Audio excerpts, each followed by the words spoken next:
Part 3. After the Unsealing of the Black Mage. Saving Maple Island. Olive reached out to the explorer and told them that black flames had engulfed Maple Island. She and the explorer rushed back to Maple Island, where refugees were boarding ships to escape. They met up with Tess and Rondo, after which Olive explained that a dark shadow had set the island ablaze before disappearing. The explorer realized that it must have had something to do with the Black Mage, and explained to the others about what had happened with the seal. Tess immediately blamed the explorer for having unleashed the Black Mage, but the others jumped to their defense. They then realized that they could use the seal stone of Victoria Island in order to restore the broken land, just as Athena had mentioned. Tess took the seal stone in order to try using it, but he was unable to make it work. As they wondered why the Black Mage had attacked Maple Island instead of a larger target, Tess accused the explorer of having deliberately freed the Black Mage, claiming that it was too convenient of a story that the explorer was the only one who could enter the gate of the present, with the seal breaking immediately after someone entered it for the first time in centuries. As Olive and Rondo began bickering with Tess, the explorer told them to stop, admitting that it was their fault. They then gave the seal stone to Tess and decided to leave with the refugees, believing that they didn't have what it took to be an explorer. As Olive attempted to change the explorer's mind while they walked away, Rondo and Tess rushed over to call them back, explaining that the black shadow was heading to the maple tree where Sugar was. Recalling their fond memories with Sugar, the explorer grew determined to save her and rushed towards the maple tree, fighting past the corrupted snails along the way. At the maple tree, the explorer found an injured Sugar crumpled beneath the flaming maple tree as the Black Mage's shadow towered over her. Though the explorer tried to help Sugar escape, she refused and told them that she needed to protect the tree, explaining that as long as the roots were safe, the leaves would one day grow again. Sugar sensed the explorer's fear and told them that they could escape, promising that she would be able to take care of the tree. She explained that their roots were as strong as the maple trees, and that it was okay if their leaves had to fall, as they would grow again one day. The explorer realized that Sugar still believed in them, even after knowing that they wanted to run away. As their determination to fight surged, a mysterious voice rang in their head and told them that a great strength of will slept within them. It reminded them to remember their heart's greatest desire, to protect others, as their heart was the key. With a sudden surge of strength, the explorer tapped into a portion of the divine power of the adversary in order to defeat the Black Mage's shadow. Author's note: this voice belongs to the first explorer coming from within the maple leaf. The desire to protect is the key to using the power of the adversary, which is what lets us destroy the Black Mage. And so we can almost consider this as him setting us on the path to our ultimate destiny. As the explorer attempted to carry Sugar, she told them that there was no one who could heal her, for as her life force was connected to the maple tree, she would die once the tree's roots burned up. As the others rushed over, they began debating about what to do, as water had no effect on the flames. Reflecting on the mysterious voice's words, the explorer told Tess to hand over the seal stone, even as the others looked at the explorer unremarkably holding the seal stone. The explorer focused on their strong desire to save Sugar and poured their determination into the seal stone. Suddenly, the explorer was teleported to the Erda Flow and encountered Sugar, who transformed into the goddess of Maple World. Author's note: this area is the same place you reach by entering through the Horizon portal in the Bowman Instructional School for your 5th job advancement. The goddess explained that she had waited for many years under the maple tree as Sugar, her avatar, for someone like the explorer. She thanked the explorer for saving her with the strength of their will. She explained that she would need to return to her goddess form, and though Sugar's journey had come to an end, theirs was just beginning. She then sent the explorer back to Maple Island, telling them that one day they would grow to become a great tree with roots deep and strong. Back on Maple Island, the explorer was surprised to find Maple Island restored. The others asked where Sugar had gone, and so the explorer told them about their meeting with the goddess. Though they all wondered why Sugar had decided to leave, They realized that they had no answers. Tess then apologized to the explorer for the way that he had treated them throughout their journey. The four then agreed to make Maple Island their hometown, even though explorers were meant to be wanderers. As they went their separate ways, the explorer recalled how Sugar, in her goddess form, had told them that they had saved Maple World, although they felt as though their desire to protect Sugar and their friends was much more simplistic compared to the extravagant ideals of keeping the peace and protecting everyone's hopes and dreams that one often heard of larger-than-life mythical heroes. They realized that the power, which had allowed them to defeat the Black Mage's shadow, was neither the maple leaf, the mysterious voice, nor the strange power that had engulfed them, but rather, it was just their strong determination to protect. Author's note: there are quite a few differences between the original Explorer storyline and the revamped one. Originally, Sugar never died at all, and stuck with us the whole way through. After the island gets destroyed, we ended up seeking out the 5 heroes to ask whether there was a way to restore the island. The heroes explained that the seal stones were created with the energy of the continent that they were made for, meaning that only a seal stone created for Maple Island could restore the island. However, as Maple Island didn't exist back then, the heroes never made a seal stone for it, and so we have no way of repairing the island.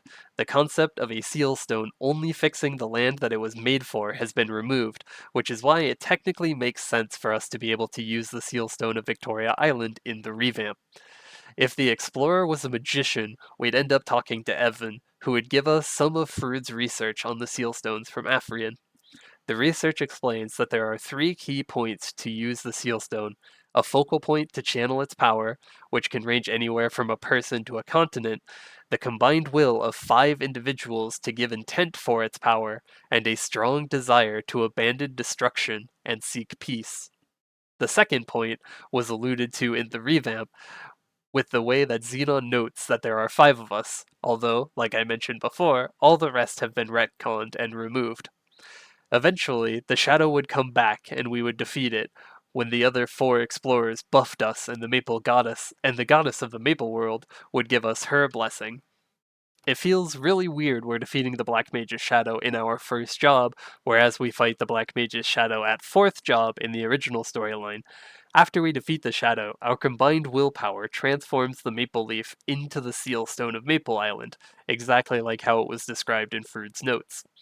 I have lots of problems with the Explorer revamp changes, but what I hate about it more than anything else is that it turned the Explorer, whose appeal is that they're a free soul, into a chosen one type character, and locked them into having some sort of grand destiny in a way that didn't even make sense.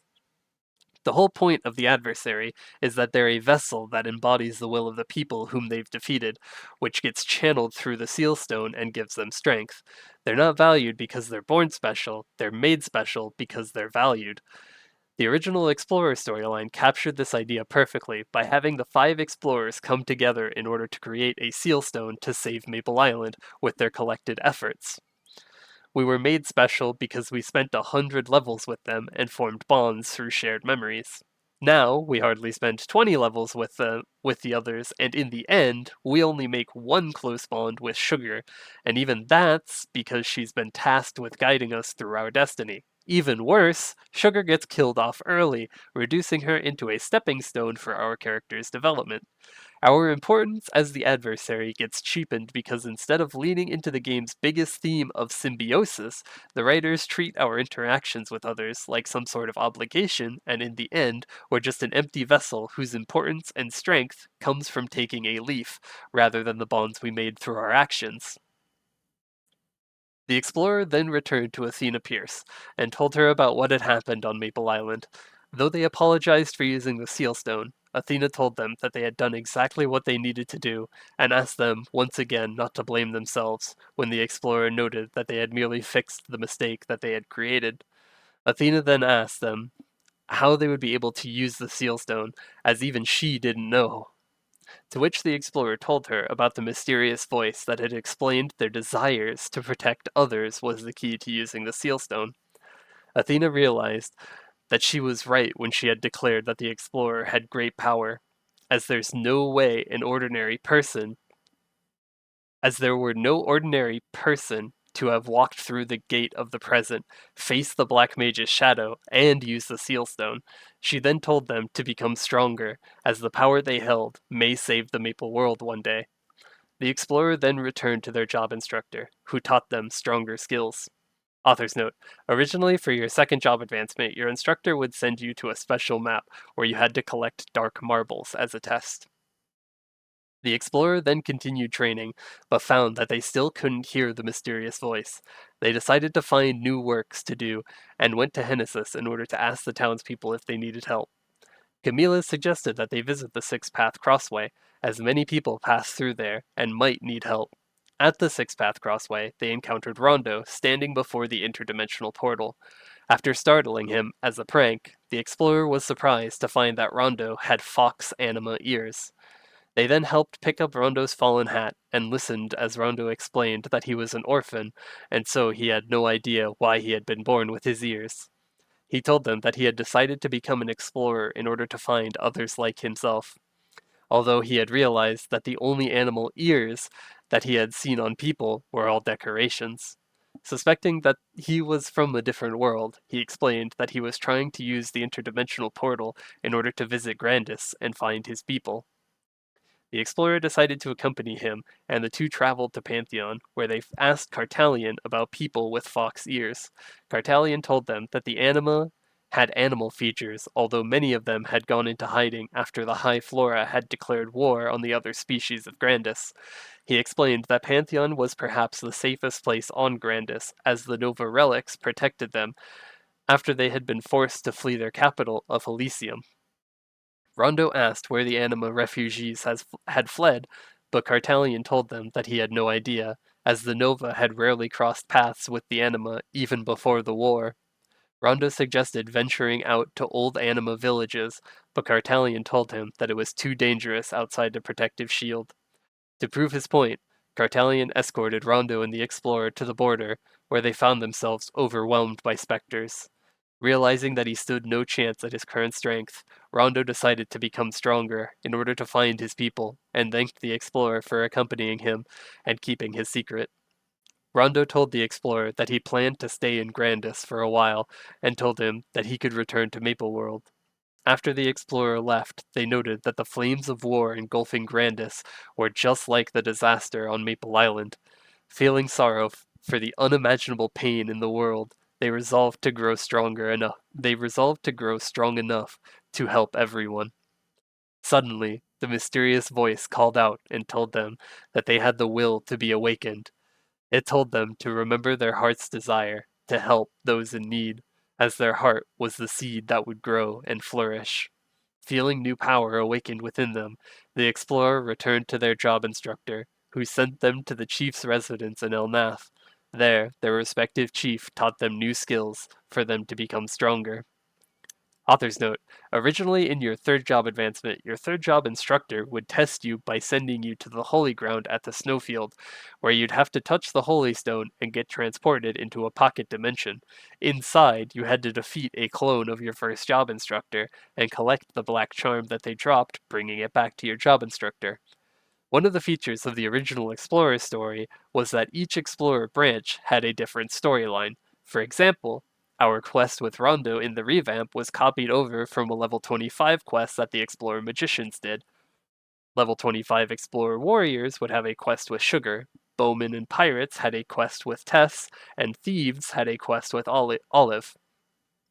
After another feature of the Explorer storyline, the original one, was that each of the other explorers would have different jobs that worked around yours. For example, if you were a thief, Olive would be a bowman instead, and the others would also have their job changed so that each of us had a unique job.